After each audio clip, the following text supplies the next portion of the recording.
I'm Tracy Baxter with today's Record Newswatch. The odds are looking better for construction of 2 casinos in the Catskill region. Governor Andrew Cuomo and legislative leaders have reached an agreement that will be voted on Friday to allow 4 non-Indian casinos in the state, in the Catskills, Southern Tier, and Capital District, with one of those locations, widely believed to be the Catskills, to get a second Vegas-style gambling site. The bill is expected to gain approval. That would set up a statewide voter referendum in November. What won't be known then is where specifically the casinos would be located. Around here, they include the sites of the Empire Resorts proposal for the old Concord Resort property, a casino at the former Nevele Hotel in Ellenville, and a plan forwarded by the Grossinger's Foxwood Group for a casino in Liberty. An Albany deal did not get done regarding the state's continuing ban on mixed martial arts competitions.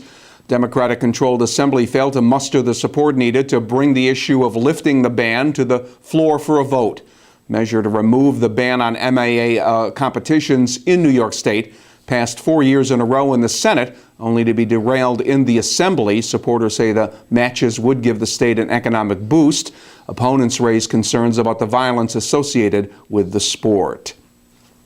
They tried without success to keep their schools from closing. Today, final graduation ceremonies were held for students at a pair of Marlboro District elementary schools.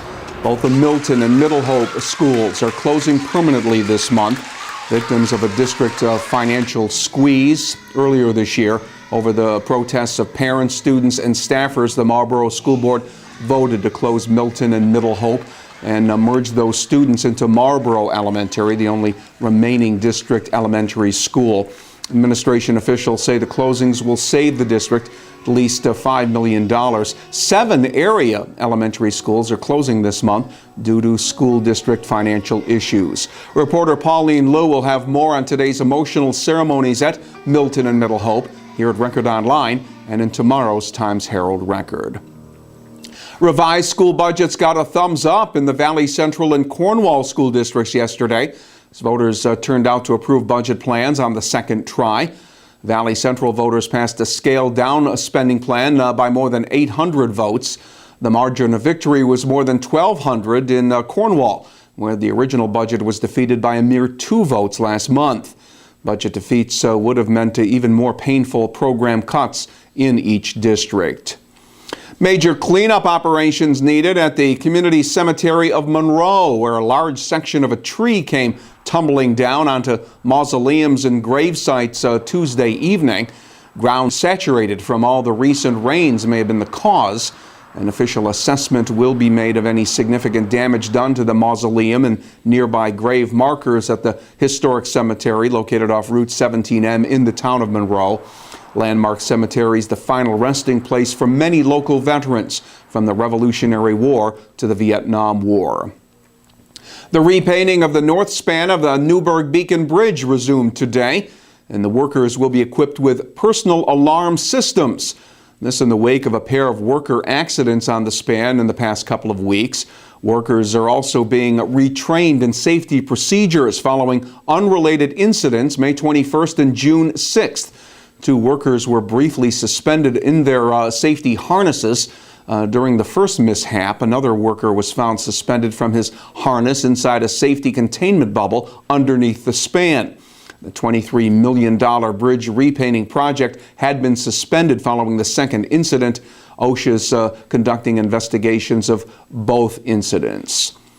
It's a new business and more jobs for the city of Middletown's growing South End. Mayor Joe DeStefano was among those on hand earlier today to officially welcome the construction of a Dairy Queen grill and chill restaurant off James Kelly Way and Route 17M, adjacent to the Sterling Park apartment complex. And quick check, the $2 million project will create 60 jobs. Seeing more and more growth. We're also trying to work with Wayanda, Town of Waukegan, and the county on doing some road improvements along the County Route 78 James Kelly Way corridor to improve traffic flows, because there's a lot more growth that can happen on this end of the town. The Dairy Queen Grill and Chill restaurant will open October 1st. And a big parade will be the headline event Saturday, June 29th, marking Middletown's 125th anniversary. City leaders unveiled celebration plans Tuesday that feature an assortment of events during the last week of June, with the main attraction to be the parade through Middletown featuring 20 floats, 10 bands, and an estimated 2,000 marchers.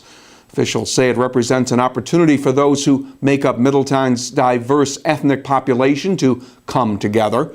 Orange Regional Medical Center is the major sponsor for the celebrations, and you can check out the full schedule of events at www.middletown-ny.com. Well, after getting through days of rains, we're being rewarded with a much better forecast. Thursday will be another day of sunshine, with temperatures up around 80 degrees. Ditto for Friday. The highs again around 80 degrees under a mostly sunny sky. Stay connected to what's happening right here at Record Online, and stay informed every day by starting it with the Times-Herald Record. For Record Newswatch, I'm Tracy Baxter.